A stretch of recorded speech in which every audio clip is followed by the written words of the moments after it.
अथ रुद्राष्टकम्। ॐ नमामि स्मीशाननिर्वाणरूपं विभुं व्यापकं ब्रह्मवेदस्वरूपं निजं निर्गुणं निर्विकल्पं निरेहं चिदाकाशमाकाशवासं भजेऽहं निराकारमोकारमूलं तुरीयं गिराज्ञानगौतीतमीशं गिरीशं करालं महाकालकालं कृपालं गुणागारसंसारपारं नतोऽहं तुषारादृशं काशगौरं गभीरं मनोभूतकोटिप्रभाश्रीशरीरं स्फुरन्मौलिकल्लालिनी चारुगङ्गा लसद्भालवालेन्दुकण्ठे भुजङ्गा चलत्कुण्डलं भ्रूसुनेत्रं विशालं प्रसन्नाननं नीलकण्ठं दयालुं मृगाधीशचर्माम्बरममुण्डमालं प्रियं शङ्करं सर्वनाथं भजामि प्रचण्डं प्रकृष्टं प्रगल्भं परेशम् अखण्डम् अजं भानुकोटिप्रकाशं त्र्यशूलनिर्मूलनं शूलपाणिं भजेऽहं भवानीं पतिं भावगम्यं कलातीतकल्याणकल्पान्तकारी सदा सज्जनानन्ददाता पुरारी चिदानन्दसन्दोहमोहापहारी प्रसीद प्रसीद प्रभो मन्मथारी न यावद् उमानाथ पादारविन्दं भजन्ति हलोके परे वानराणां न तवात्सुकं शान्तिसन्तापनाशं प्रसीद प्रभो सर्वभूताधिवासं न जानामि योगं जपमनैव पूजां नतोऽहं सदा सर्वदा सम्भूतोऽभ्यं जराजन्मदुःखोद्यतातप्यमानं प्रभो पाहि आपन्नमामीश शम्भो प्रभो पाहि आपन्नमामीश शम्भो प्रभो पाहि आपन्नमामीश शम्भो। रुद्राष्टकमिदं प्रोक्तं विपरेण हरतोषये ये पठन्ति नरा भक्त्या तेषां शम्भुः प्रसीदति। ॐ नमामि स्मीशाननिर्वाणरूपं विभुं व्यापकं ब्रह्मवेदस्वरूपं निजं निर्गुणं निर्विकल्पं निरेहं चिदाकाशमाकाशवासं भजेऽहं निराकारमोकारमूलं तुरीयं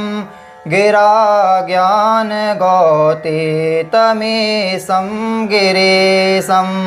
करालं महाकालकालं कृपालं गुणागार संसारपारं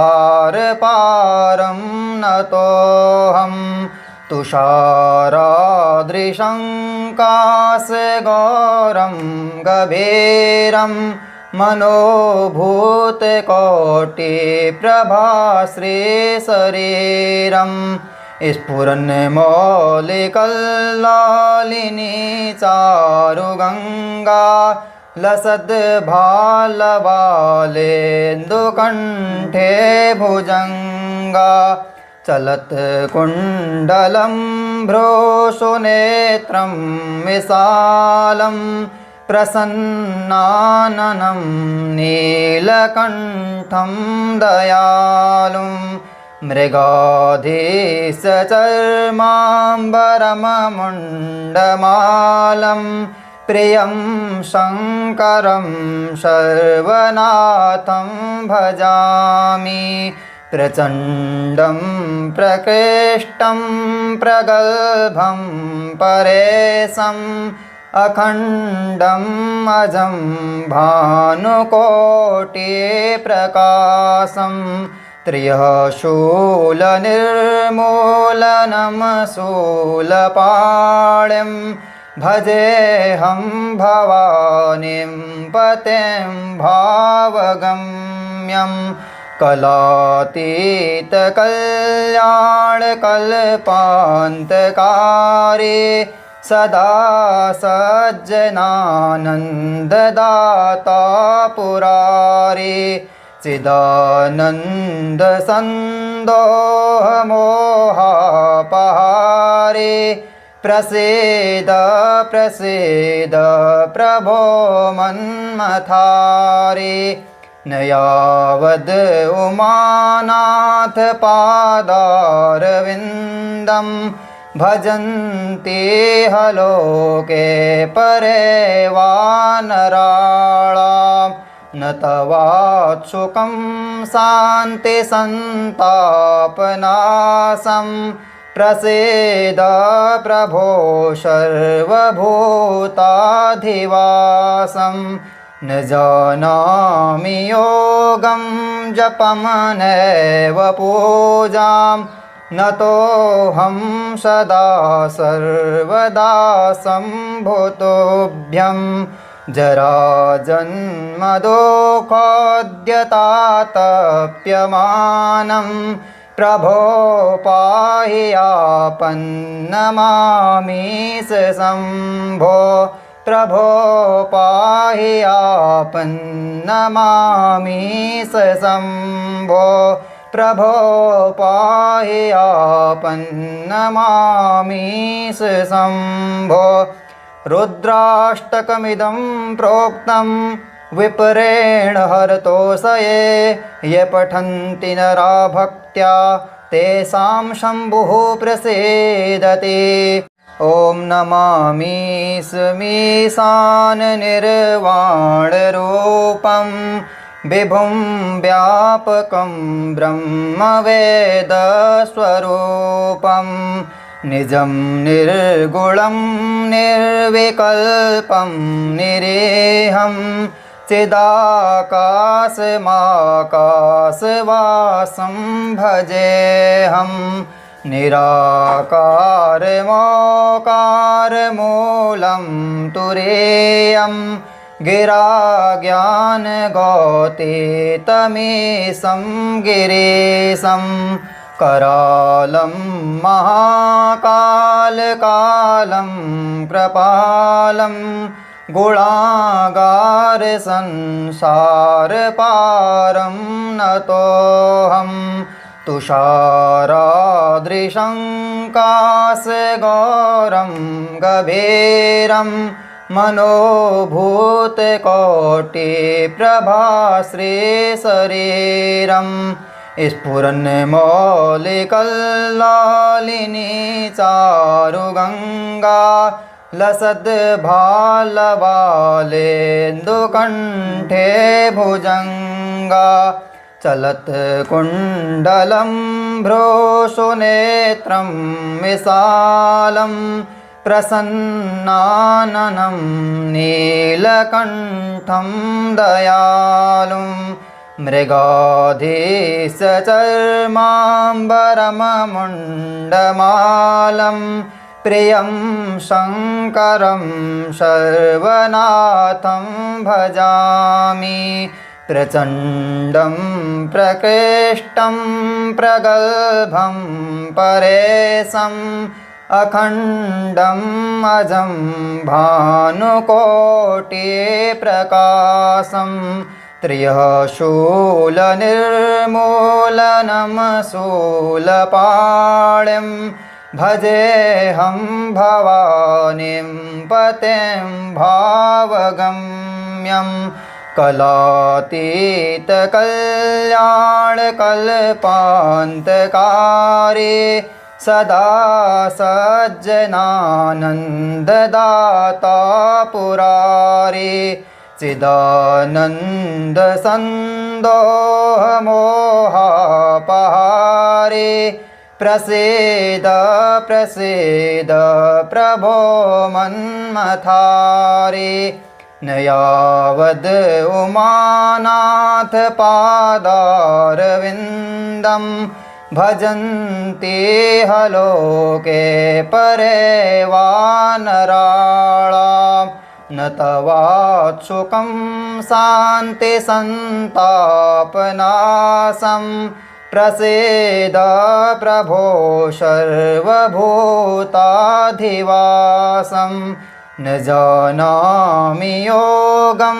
जपमनैव पूजां नतोऽहं सदा सर्वदा सम्भुतोऽभ्यं जराजन्मदुःखोद्यतातप्यमानं प्रभो पाहि आपन्नमामीश शम्भो प्रभो पाहि आपन्नमामीश शम्भो प्रभो पाहि आपन्नमामीश शम्भो रुद्राष्टकमिदं प्रोक्तं विपरेण हरतोषये ये पठन्ति नरा भक्त्या तेषां शम्भुः प्रसीदति ॐ नमामि स्मीशाननिर्वाणरूपं विभुं व्यापकं ब्रह्मवेदस्वरूपं निजं निर्गुणं निर्विकल्पं निरेहं चिदाकाशमाकाशवासं भजेऽहं निराकारमोकारमूलं तुरीयं गिराज्ञानगौतीतमीशं गिरीशं करालं महाकालकालं कृपालं गुणागारसंसारपारं नतोऽहं तुषारादृशं काशगौरं गभीरं मनोभूतकोटिप्रभाश्रीशरीरं स्फुरन्मौलिकल्लालिनी चारुगङ्गा लसद्भालबालेन्दुकण्ठे भुजङ्गा चलत्कुण्डलं भ्रूसुनेत्रं विशालं प्रसन्नाननं नीलकण्ठं दयालुं मृगाधीशचर्माम्बरममुण्डमालं प्रियं शङ्करं सर्वनाथं भजामि प्रचण्डं प्रकृष्टं प्रगल्भं परेशम् अखण्डम् अजं भानुकोटिप्रकाशं त्रियः शूलनिर्मूलनं शूलपाणिं भजेऽहं भवानीं पतिं भावगम्यं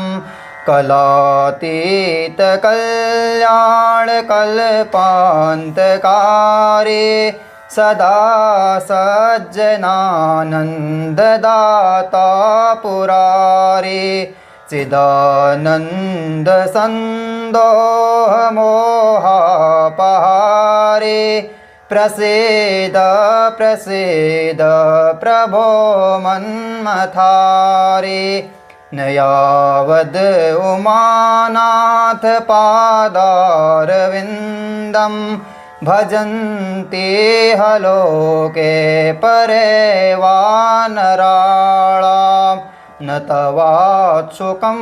शान्तिसन्तापनाशं प्रसीद प्रभो सर्वभूताधिवासं न जानामि योगं जपं नैव पूजां न तोऽहं सदा सर्वदा सम्भुतोऽभ्यं जराजन्मदुःखोद्यतातप्यमानं प्रभो पाहि आपन्नमामीश शम्भो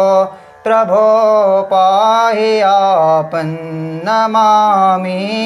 शम्भो प्रभो पाहि आपन्नमामीश शम्भो रुद्राष्टकमिदं प्रोक्तं विपरेण हरतोषये ये पठन्ति नरा भक्त्या तेषां शम्भुः प्रसीदति। ॐ नमामि स्मीशाननिर्वाणरूपं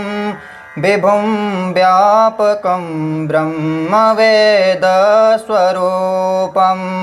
निजं निर्गुणं निर्विकल्पं निरेहं चिदाकाशमाकाशवासं भजेऽहं निराकारमोकारमूलं तुरीयं गिराज्ञानगौतीतमीशं गिरीशं करालं महाकालकालं कृपालं गुणागारसंसारपारं नतोऽहं तुषारादृशं काशगौरं गभीरं मनोभूतकोटिप्रभाश्रीशरीरं स्फुरन्मौलिकल्लालिनी चारुगङ्गा लसद्भालवालेन्दुकण्ठे भुजङ्गा चलत्कुण्डलं भ्रूसुनेत्रं विशालं प्रसन्नाननं नीलकण्ठं दयालुं मृगाधीशचर्माम्बरममुण्डमालं प्रियं शङ्करं सर्वनाथं भजामि प्रचण्डं प्रकृष्टं प्रगल्भं परेशम् अखण्डम् अजं भानुकोटिप्रकाशं त्रियः शूलनिर्मूलनं शूलपाणिं भजेऽहं भवानीं पतिं भावगम्यं कलातीतकल्याणकल्पान्तकारी सदा सज्जनानन्ददाता पुरारी चिदानन्दसन्दोहमोहापहारी प्रसीद प्रसीद प्रभो मन्मथारी न यावद् उमानाथपादारविन्दं भजन्ति हलोके परे वानराणां न तवात्सुकं शान्तिसन्तापनाशं प्रसीद प्रभो सर्वभूताधिवासं न जानामि योगं जपमनैव पूजां न तोऽहं सदा सर्वदा सम्भुतोऽभ्यं जराजन्मदुःखोद्यतातप्यमानं प्रभो पाहि आपन्नमामीश शम्भो प्रभो पाहि आपन्नमामीश शम्भो प्रभो पाहि आपन्नमामीश शम्भो रुद्राष्टकमिदं प्रोक्तं विपरेण हरतोषये ये पठन्ति नरा भक्त्या तेषां शम्भुः प्रसीदति ॐ नमामि स्मीशाननिर्वाणरूपं विभुं व्यापकं ब्रह्मवेदस्वरूपं निजं निर्गुणं निर्विकल्पं निरेहं चिदाकाशमाकाशवासं भजेऽहं निराकारमोकारमूलं तुरीयं गिराज्ञानगौतीतमीशं गिरीशं करालं महाकालकालं कृपालं गुणागारसंसारपारं नतोऽहं तुषारादृशं काशगौरं गभीरं मनोभूतकोटिप्रभाश्रीशरीरं स्फुरन्मौलिकल्लालिनी चारुगङ्गा लसद्भालवालेन्दुकण्ठे भुजङ्गा चलत्कुण्डलं भ्रूसुनेत्रं विशालं प्रसन्नाननं नीलकण्ठं दयालुं मृगाधीशचर्माम्बरममुण्डमालं प्रियं शङ्करं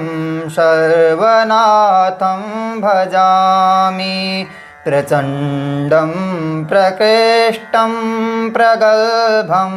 परेशम् अखण्डम् अजं भानुकोटिप्रकाशं त्र्यशूलनिर्मूलनं शूलपाणिं भजेऽहं भवानीं पतिं भावगम्यं कलातीतकल्याणकल्पान्तकारी सदा सज्जनानन्ददाता पुरारी चिदानन्दसन्दोहमोहापहारी प्रसीद प्रसीद प्रभो मन्मथारी न यावद् उमानाथपादारविन्दं भजन्ति हलोके परे वानराणां न तवात्सुकं शान्तिसन्तापनाशं प्रसीद प्रभो सर्वभूताधिवासं न जानामि योगं जपमनैव पूजां न तोऽहं सदा सर्वदा सम्भुतोऽभ्यं जराजन्मदुःखोद्यतातप्यमानं प्रभो पाहि आपन्नमामीश शम्भो प्रभो पाहि आपन्नमामीश शम्भो प्रभो पाहि आपन्नमामीश शम्भो रुद्राष्टकमिदं प्रोक्तं विपरेण हरतोषये ये पठन्ति नरा भक्त्या तेषां शम्भुः प्रसीदति। ॐ नमामि स्मीशाननिर्वाणरूपं विभुं व्यापकं ब्रह्मवेदस्वरूपं निजं निर्गुणं निर्विकल्पं निरेहं चिदाकाशमाकाशवासं भजेऽहं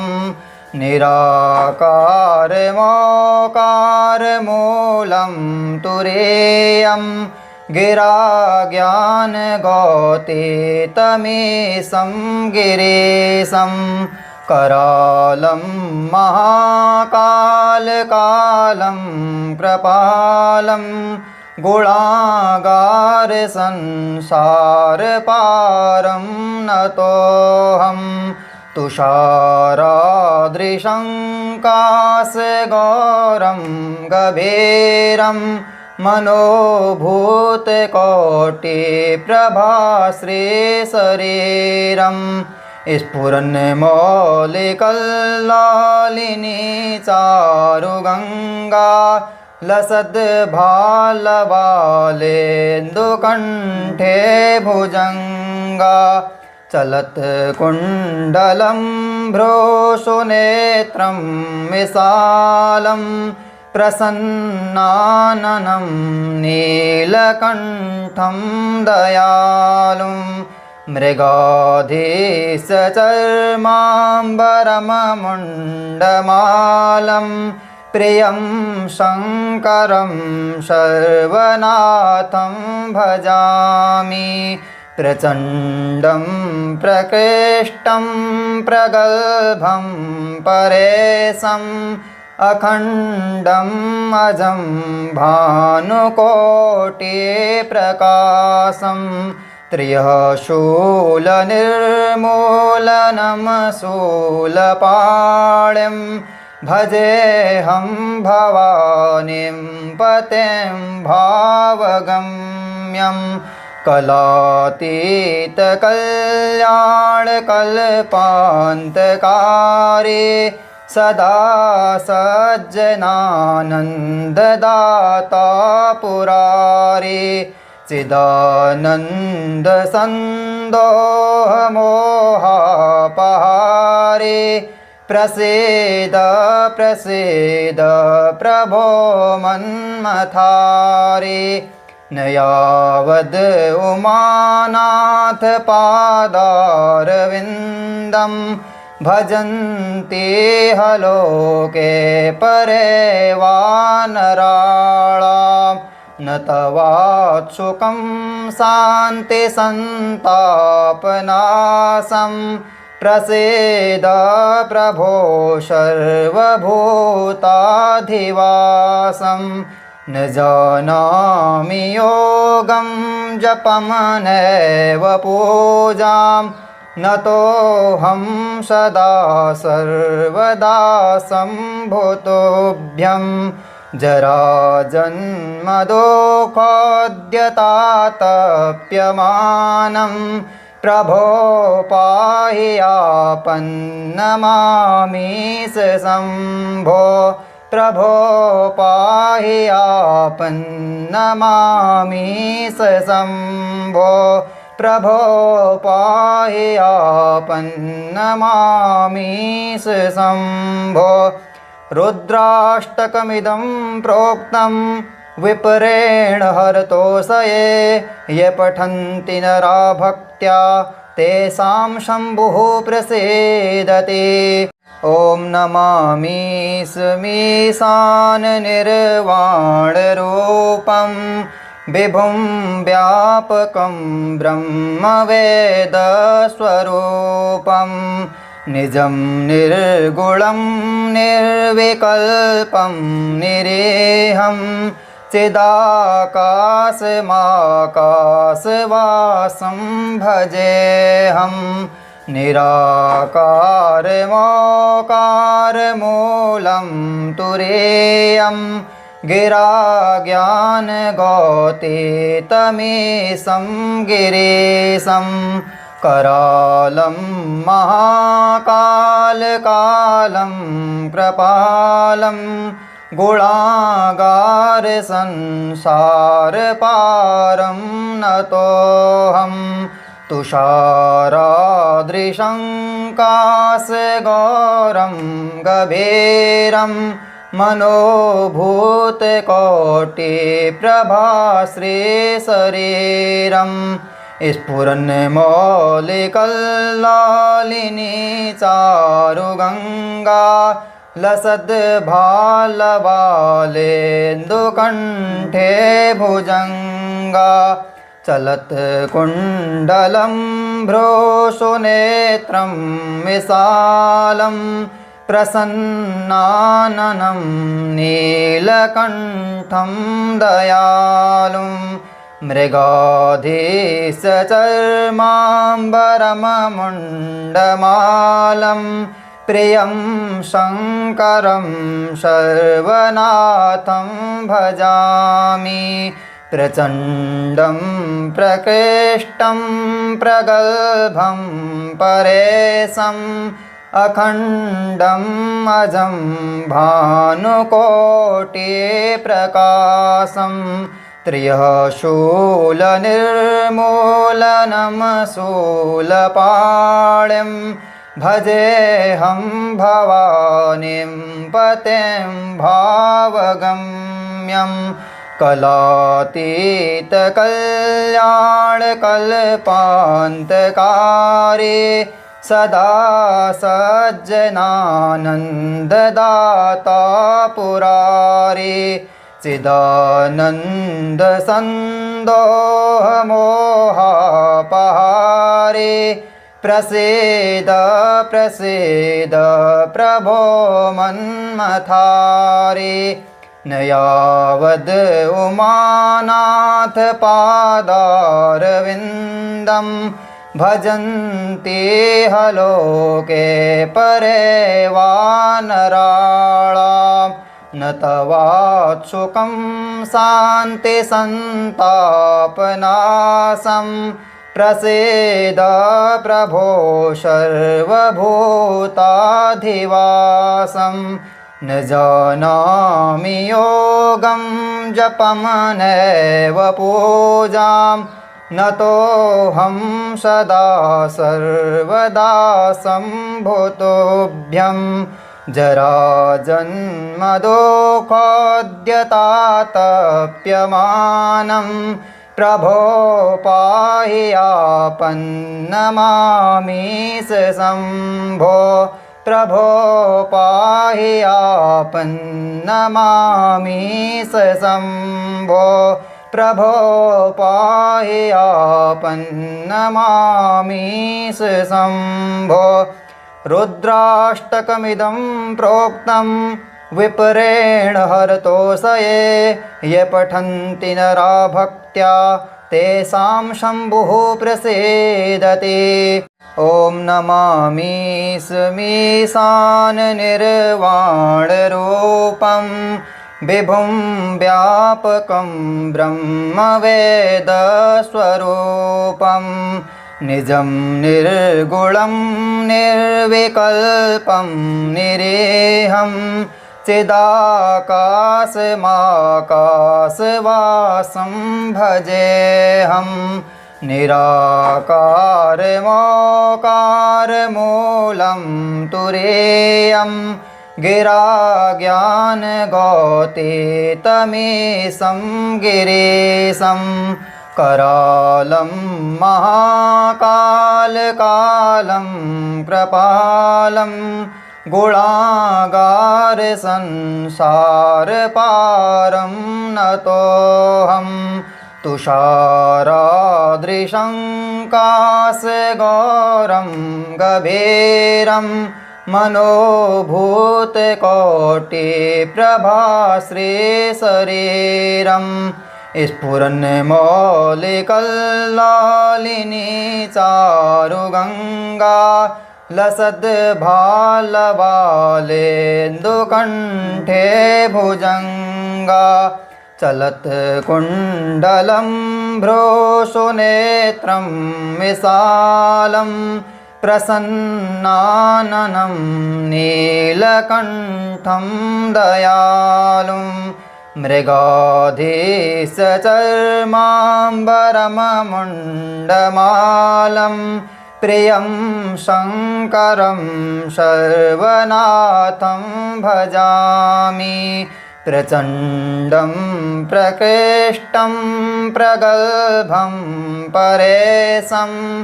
अखण्डम् अजं भानुकोटिप्रकाशं त्र्यशूलनिर्मूलनं शूलपाणिं भजेऽहं भवानीं पतिं भावगम्यं कलातीतकल्याणकल्पान्तकारी सदा सज्जनानन्ददाता पुरारी चिदानन्दसन्दोहमोहापहारी प्रसीद प्रसीद प्रभो मन्मथारी न यावद् उमानाथ पादारविन्दं भजन्ति हलोके परे वानराणां न तवात्सुकं शान्तिसन्तापनाशं